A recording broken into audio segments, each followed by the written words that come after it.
የታላቁ የኢትዮጵያ ህዳሴ ግድብ ለኢትዮጵያ ብቻ ሳይሆን ለአፍሪካም ተስፋ ነው። የግድቡ ግንባታ የታችኛው ተፋሰስ ሀገራትን ጫና ተቋቁሞ በመጠናቀቅ ላይ ይገኛል።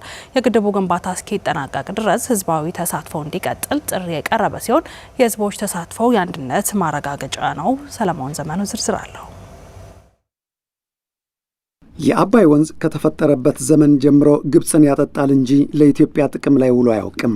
ይህ ሁኔታ ኢትዮጵያውያንን ትካዜና ቁዘማ ውስጥ ጥሏቸው ለዘመናት ተሻግሯል። አባይ ማደሪያ የሌለው ግንድ ይዞ ይዞራል በሚለው ብሂልም የወንዙን አልፎ ሂያጅነት ሲገልጹበት ኑረዋል። ይሁን እንጂ መጋቢት 24 ቀን 2003 ዓ.ም በአባይ ወንዝ ላይ ለሚገነባው የህዳሴው ግድብ ግንባታ የመሰረት ድንጋይ ሲቀመጥ በሀገሪቱ ህመም ፈዋሽ ዜና ሆነም። ኢትዮጵያውያን ከዳር እስከ ዳር ደስታቸውን ገለጹ።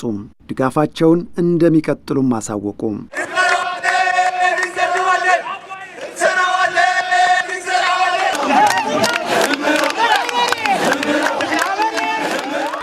የግድቡ የዲዛይን ሐሳብ አመንጪዎች ወይም መሐንዲሶች፣ የፋይናንሱ ምንጮችና የእውቀቱ ባለቤቶች ራሳቸው ኢትዮጵያውያን መሆናቸው የተረጋገጠበት ይህ ፕሮጀክት የዓለምን ትኩረት ትርጉም ባለው መልኩ ስቧል። በወቅቱ የኢትዮጵያ ጠቅላይ ሚኒስትር የነበሩት መለስ ዜናዊ የፕሮጀክቱን የመሠረት ድንጋይ ሲያስቀምጡ የተናገሩትም የሚዘነጋ አይሆንም።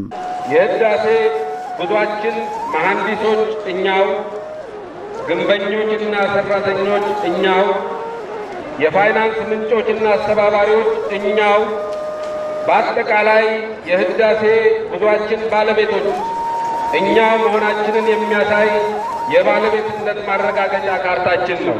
የፕሮጀክቱን ግንባታ እውን ለማድረግ የተለያዩ የድጋፍ ማሰባሰቢያ ፕሮግራሞች ተነድፈው ተግባራዊ መሆን በመጀመራቸው ድጋፉ ዘርፈ ብዙ ሆኖ ነበር የቀጠለው። ቦንድ ሽያጭ፣ የህዳሴው ግድብ የክብር ዋንጫ፣ 8100 የጽሑፍ መልእክት፣ የቲሸርት ህትመትና ሽያጭ፣ ልዩ ድጋፍና ሌሎችም ተጠናክረው በመቀጠላቸው በራስ አቅም እንገነባዋለን የሚለውን እቅድ በገሃድ ማሳየት ቻለ። በዚህም መላውን ኢትዮጵያውያንን ለአንድ ሀገራዊ ዓላማ በአንድነት ማሰባሰብ ቻለም። የኤሌክትሪክ ኃይል አቅርቦት የሚያስፈልገውን 60 በመቶውን የሀገሪቱን ዜጋ የመብራት ተጠቃሚ እንደሚያደርግ ታምኖበት ለግንባታው ከህፃን እስከ አዋቂ ከሀገር ቤት እስከ ውጭ ዲያስፖራ የርብርብ ማዕከል መሆንም ቻለ። ምንም እንኳ ኢትዮጵያውያን፣ ትውልደ ኢትዮጵያውያንና የኢትዮጵያ ደጋፊዎች ፕሮጀክቱን ደግፈው ቢቆሙም በሂደቱ ያጋጠሙ ፈተናዎችና ፈተናዎችን ለመቋቋም ሲደረግ የቆየው ትግል የዘላቂ ታሪክ አካል ነው። አንደኛውና ዋናው ፈተና ግድቡ እንዳይገነባ በሚፈልጉ በግብፅና በደጋፊዎቿ በኩል በተከታታይ የተደረገው ተቃውሞ ሲሆን፣ ሁለተኛው ግን የሀገሪቱ የኢኮኖሚ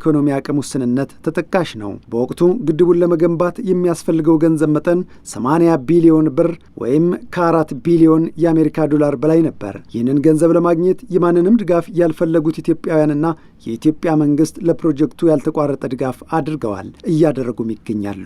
ይሁን እንጂ አሁን ዓለም ካጋጠማት የምርትና ሸቀጦች ዋጋ ውድነት አንጻር አስፈላጊና ጥራት ያላቸው የግንባታ ቁሶችን ለመግዛት ተጨማሪ ገንዘብ ማስፈለጉን ከዚህ ቀደም መንግስት መግለጫ ማውጣቱ ይታወሳል። ግድቡ መላው ኢትዮጵያውያንን ዘር፣ ቀለም፣ ሃይማኖት፣ ጾታ፣ ዕድሜ፣ ብሔር ሳይለይ በአንድነት ያሰባሰበ የጋራ ሀገራዊ ፕሮጀክት ነው። የአንድነት ውላቸው የቃል ኪዳን ሰነዳቸው በመሆኑና ከድህነት መውጫቸው በመሆኑ እንደ አድዋ ድል ሲዘክሩት የሚኖሩት የሰንደቅ ዓላማ ፕሮጀክትም ነው። ግድቡ ከኢትዮጵያ አልፎ ለአህጉራዊ የጋራ ተጠቃሚነት የላቀ ትርጉም የሚሰጠውም ነው።